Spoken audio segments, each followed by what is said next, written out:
Good morning, Lighthouse. My name is Kyle, and this morning we're going to be going over Genesis chapter 4. But before we do that, I kind of wanted to show you a little bit about what I've been doing these past few weeks. I'm trying to pick up a new hobby during COVID, I guess.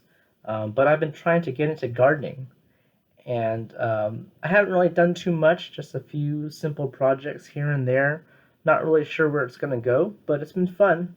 For example, I've been away from home for about 4 weeks, and before we left, I took a sweet potato and I stuck it in one of the kitchen cabinets at home. And I heard that if you do that, if you put a sweet potato in the dark, it'll start sprouting, and you could plant those sprouts, and it'll grow more sweet potatoes, I guess. So I did that. I stuck it in the cabinet, and I have a friend who is nice enough to check on our house for us. And so I texted them saying, hey, can you go into our house and open up this kitchen cabinet and take a picture of the sweet potato for me? Which is kind of a weird thing to text anyone. But my friend was nice and they did it for me, and this is what it looked like. So I thought that was kind of cool. And I don't know what it's going to look like when I get back home. I don't know what I'm going to do with it when I get back home, but uh, yeah, it'll just be a fun little experiment that I could get to check out and learn from. And the other little project I've been working on is I've been trying to grow a mango plant from a seed. So I just took just a regular mango from the grocery store, cut it open, took out the seed, put it in some water, just other simple little things I saw people on YouTube do. And I have, well, let me show you. I have the first seed that I tried to do this with right here with me. Um, so the seed's wrapped in saran wrap right now, but you can see that there's 3 leaves coming off of this one. The stem is probably about 2 inches, maybe a little less than 2 inches, and you can see that there's this long dark root coming off the stem. So it's just been something I've been playing around with. I get some joy in watching it grow. Um, there's really nothing else it does. It just sits there and grows slowly. But it's been fun. And yeah, so I appreciate you listening a little bit about this new hobby of mine. But let's get into Genesis chapter 4. I'm going to be reading from the ESV version of the Bible. And so if you have your Bibles, please turn to Genesis chapter 4. I'll have the verse on the screen for you as well. But I will only be reading through verses 1 through 13. Now Adam knew Eve his wife, and she conceived and bore Cain, saying, I have gotten a man with the help of the Lord. And again she bore his brother Abel. Now Abel was a keeper of sheep, and Cain a worker of the ground. In the course of time Cain brought to the Lord an offering of the fruit of the ground, and Abel also brought of the firstborn of his flock and of their fat portions. And the Lord had regard for Abel and his offering, but for Cain and his offering he had no regard. So Cain was very angry, and his face fell. The Lord said to Cain, Why are you angry, and why has your face fallen? If you do well, will you not be accepted? And if you do not do well, sin is crouching at the door. Its desire is contrary to you, but you must rule over it. Cain spoke to Abel his brother, and when they were in the field, Cain rose up against his brother Abel and killed him. Then the Lord said to Cain, Where is Abel your brother? He said, I do not know. Am I my brother's keeper? And the Lord said, What have you done? The voice of your brother's blood is crying to me from the ground, and now you are cursed from the ground, which has opened its mouth to receive your brother's blood from your hand. When you work the ground, it shall no longer yield to you its strength. You shall be a fugitive and a wanderer on the earth. Cain said to the Lord, My punishment is greater than I can bear. So what's going on in these passages? We see in the first few verses that Adam and Eve have 2 sons, Cain the older one, Abel the younger one. We see that Cain is a farmer, he's a worker of the ground, and Abel is basically a shepherd. He's taking care of livestock. and there is some kind of procedure or ceremony or something where both Cain and Abel have to bring offerings to God. And we see that God accepts Abel's offering, yet he rejects Cain's offering. And Genesis chapter 4 doesn't really say why Cain's offering was rejected.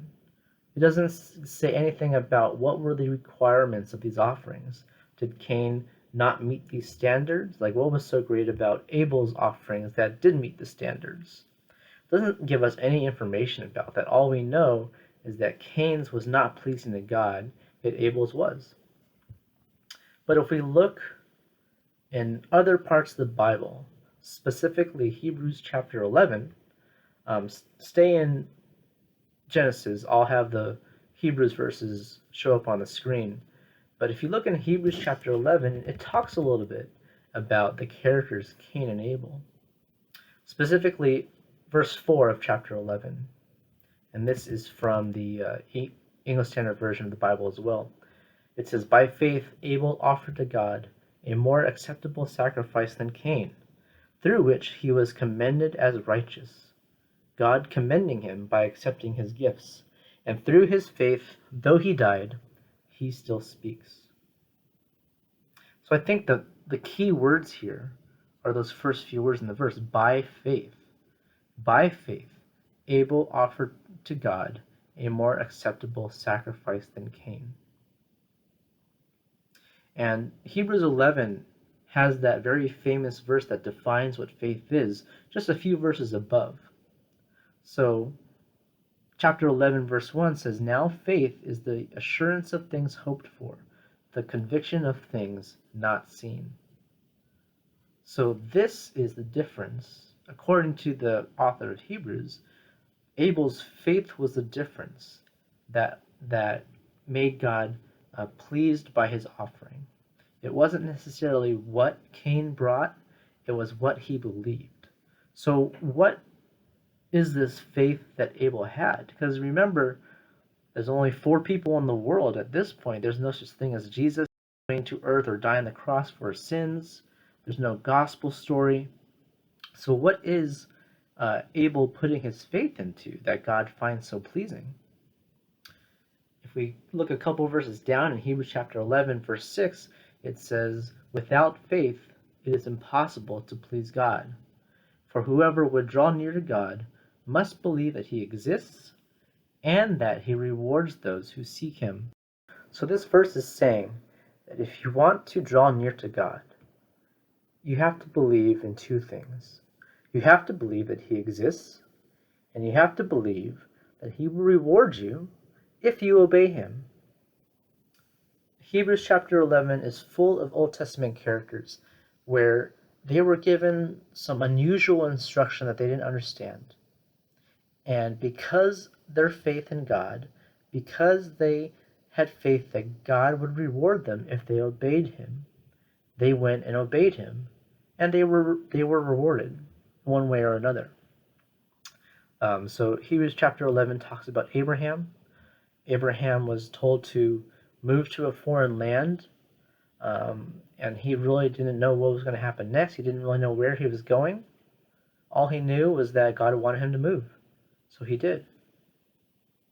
And again, later in Abraham's life, he was commanded by God to go up to a mountain with his son Isaac, and God made it appear like he was wanting Abraham to kill his own son on that mountain as a sacrifice to appease God. And I mean, that was probably really confusing for Abraham to make it look like he had to kill the son that he had been waiting almost his entire life for, and God had promised him. Hebrews chapter 11 talks about the city of Jericho and how God's army took over that city by walking around it and shouting and blowing trumpets. Those commands don't make sense. They probably didn't make sense to the army, but because they had faith that God would reward them if they obeyed him, and they were rewarded with being able to conquer the city. And I think this applies to Abel and Cain as well. They probably didn't understand the point of the offering. Abel probably didn't understand why he would have to kill some of his best animals, because God told him to. But Abel also believed that as long as he obeyed God's commands, he would be taken care of and he would receive rewards from his heavenly Father. And I think this is where Abel and Cain differed.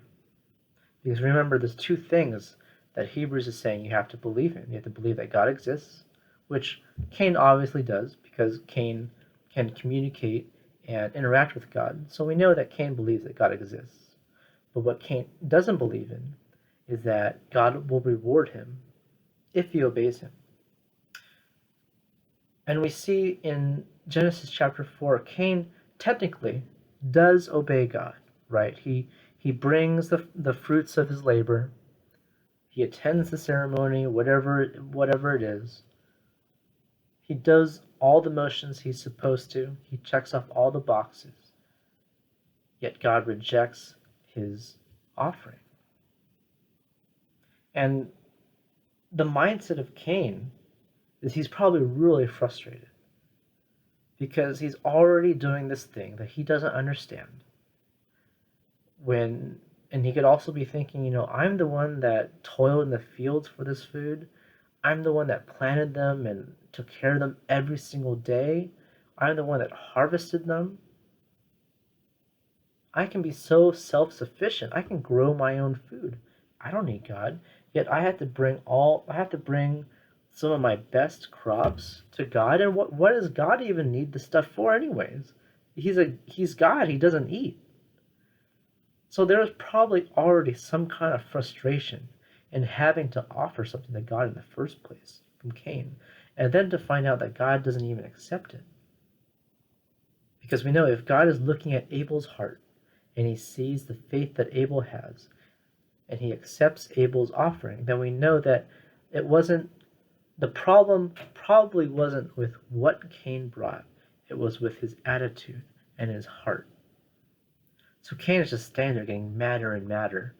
And the other thing I want to point out about the beginning of Genesis chapter 4 is this was probably a public event. I mean, I know public back then there's only 4 people. So we don't really know who was around for these ceremonies. But we know at least Cain and Abel were there. And we know because Cain saw God accept Abel's offering, we know that Abel probably also saw God reject Cain's offering. So it was a public display of rejection. And that probably got Cain upset as well, because now he's, for lack of a better term, being shamed by God in front of his own brother, in front of his younger brother. And think about it like this. Think about like how if, let's say, COVID was gone, we're back in Cary, the Cary building, and the Lighthouse worship team is playing a set, and we're singing, and after the worship is over and the lights turn back on, God shines a light on certain individuals in the room, and God announces to the whole room, I am only accepting these people's worship. Everyone else in this room, I am rejecting your worship for one reason or another. You had a bad attitude or whatever. That would be pretty embarrassing for those who didn't get the light shown on them. So I'm putting myself in that perspective, and if I were one of the people who did not get a light shown on them, I'd be pretty upset. Partially because it's being broadcasted to people around me. And I'd be thinking, God, I came to church like you wanted. I sang these songs like you wanted. I was even getting into them, but with raising my hands and closing my eyes and all this other stuff, yet you reject my offering of singing these songs. Not only do you reject it, you reject it publicly. So there's all this frustration pent up in Cain.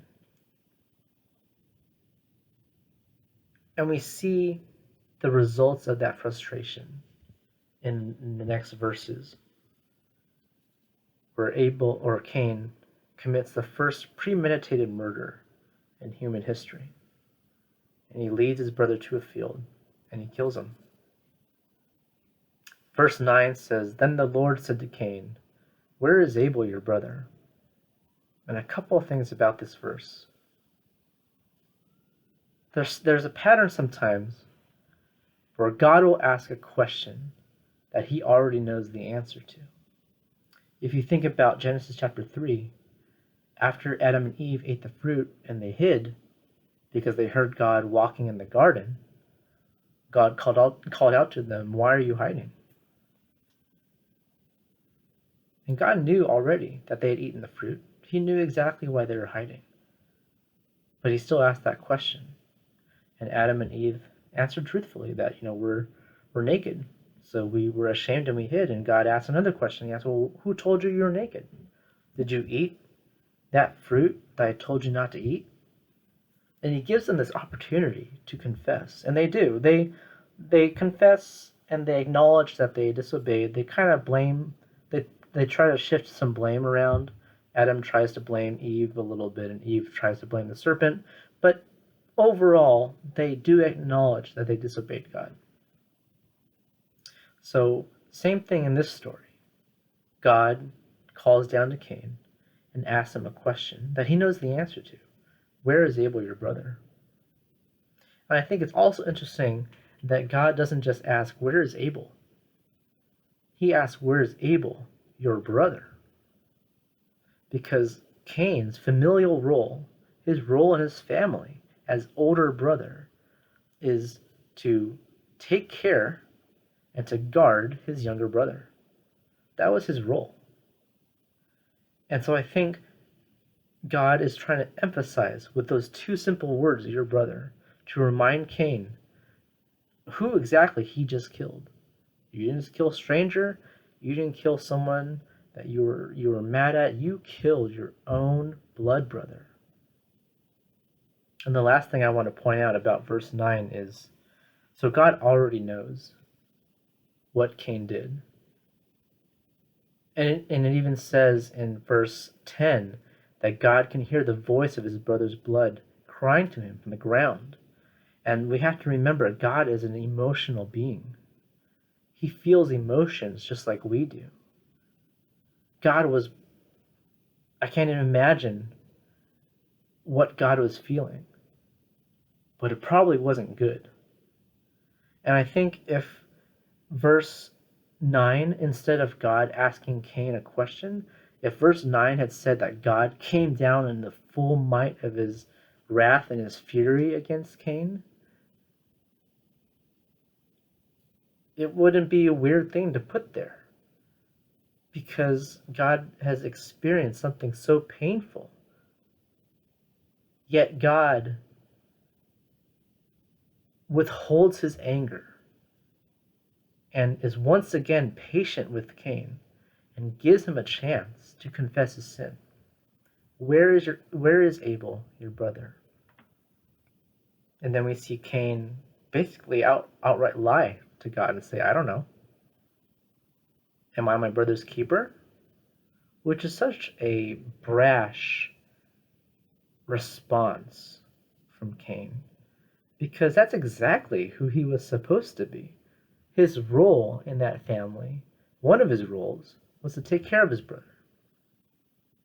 And he didn't do that. And so I think God, once seeing that Cain wasn't taking his chance to confess, then in verses 10, 11, and 12, lay out all the things that are going to happen to Cain.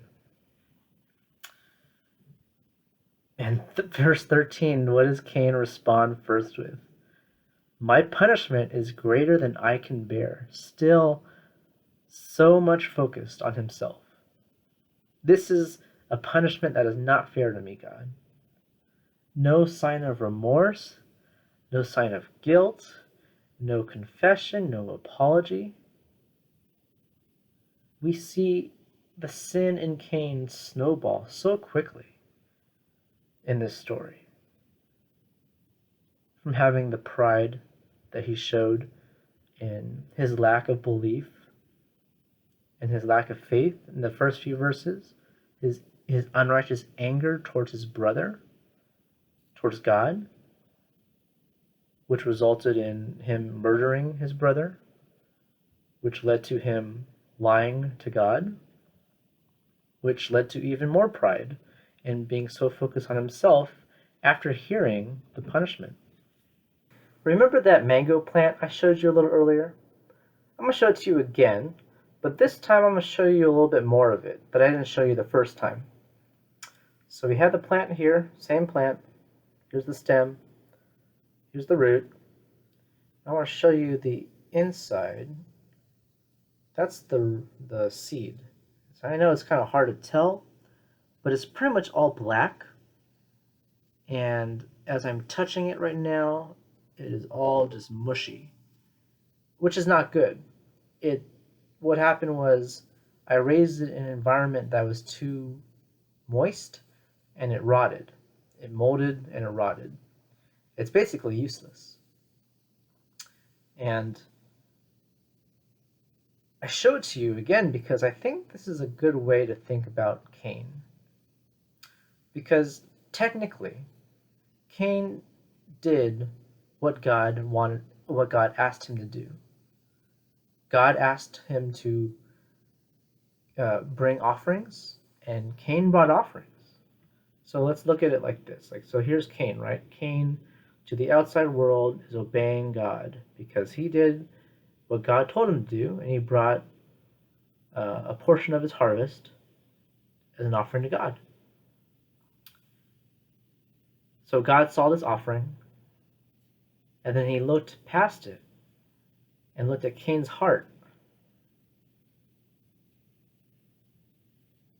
And he saw pride. He saw pride and anger. He saw that Cain didn't have a faith that really believed that God was going to take care of him if he obeyed him. He saw that Cain probably was upset or annoyed or frustrated that he even had to participate in this offering in the first place.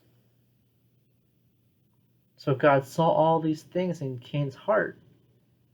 And even though the offering was good to human eyes, God rejected it.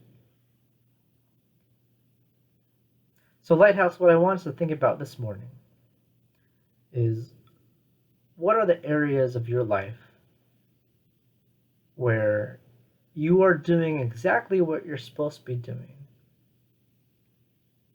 but your attitude needs an adjustment about it? It could be something like a relationship with a parent. If your mom or dad or whoever asks you to do something and you don't want to do it, you'll eventually do it, but you're not going to be happy about it. Or maybe it's a relationship with a teacher. You'll do that teacher's work because you want that grade, but that's not going to stop you from bad-mouthing them or talking about them behind their back. It could be a relationship with a sibling or a friend or a group of friends. It could even be your attitude as you watch Sunday service, as you sing along with the songs, listen to the message. What is your attitude when you do these things? And maybe even for some of us, what is your attitude as you join the Lighthouse small group? You're doing what you're supposed to be doing, what you're being asked to do, but is your heart really in it? And it's so important for us as followers of Christ to every once in a while to look at our attitudes and to do some self-examination of our attitudes. Because if our attitudes are left unchecked, we could see it affect other parts of our lives. So this seed, once I realized it was rotten and basically useless, I kind of stopped taking care of it, and it's been sitting in the same water It's been in for a while. And what happened was the rot dripped down out of the seed into the water, so the water turned yellow. And then I also found out that if I were to plant this the way it is now, it would probably contaminate the soil.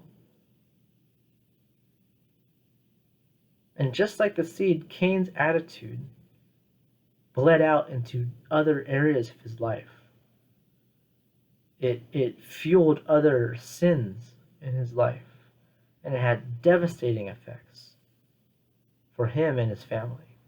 So it is so important for us to every once in a while to look at our attitudes and to ask God for forgiveness for whatever bad attitudes we have, for ask God for help in changing those attitudes. And it's also healthy for us as believers to share what attitudes that we're struggling with one another so that we can pray for each other. So I hope this teaching was helpful and it spurs on some good conversation between you and your counselor and your life group and your Lighthouse small group. So thank you for listening, and I'll see you next time. Everyone is invited to join our senior banquet that has been rescheduled. That's right, rescheduled for April 25th at 6 p.m. The Zoom link can be found in your email to join. Everyone is welcome to join in and celebrate how God has brought our seniors through the last 7 years and is readying them for the next stage of their lives. I can't wait to see everyone at Senior Banquet. Can you imagine what your small group would have been like without a committed counselor like the one that you have right now? To be there for you every weekend, to show up when being on Zoom and Hangouts is exhausting, to invest in you, to pray for you, to point you to the gospel. Well, we're going to thank and celebrate our counselors on Sunday, May 6th at 1 p.m. over Zoom. We want to do this through two primary ways. First, by sharing how they've shaped and influenced you over the past year, and second, by giving them a gift. You'll have a maximum of 8 minutes to share with everyone how your counselor has been amazing over the past year. As a small group, you'll need to do a few things. First, make sure you have each other's email addresses so you can plan for counselor appreciation together. Second, plan and prepare what you'd like to say to express your appreciation to your counselor. You can make a video, a presentation, something else, or just share in the moment. And third, you need to come up with a gift idea that would be meaningful for your counselor to receive from you as a small group. Now, remember, your counselor can buy anything you might purchase them, but they can't buy something meaningful that only you as a small group can give to them. It doesn't have to be costly, though I'm sure they wouldn't be opposed to it. It just needs to be meaningful and personal. Now, if you have two counselors, you should prepare two gifts. Then decide who is going to do what and to buy what, and make sure everyone pays evenly. You still have a number of weeks to prepare. I'm excited to see everyone gather together to see and hear how you've been blessed by your counselor this year at Counselor Appreciation. It's that time again where we want to show love and appreciation for your parents for Mother's and Father's Day. This year, we will be collecting photos that bring important memories to mind. The photos can consist of celebrations, food being shoveled into your mouths, funny faces, vacation photos, playing together, playing sports, or doing something active together. Whatever it is, it doesn't matter. All we need is you in the photo with your parent.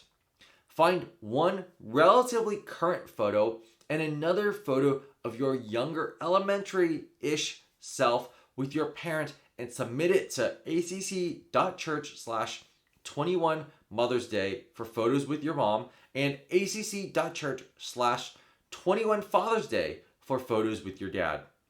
Please submit your photos by April 30th on Friday. On Friday, April 30th, we're going to host our April large group community night over Zoom. Check your email for the link. And if you didn't get the link, you can ask your counselor for the link as well. We've got games, musical worship, and time to hang out with other Lighthouse students, and to pray together in place of your normal small group time.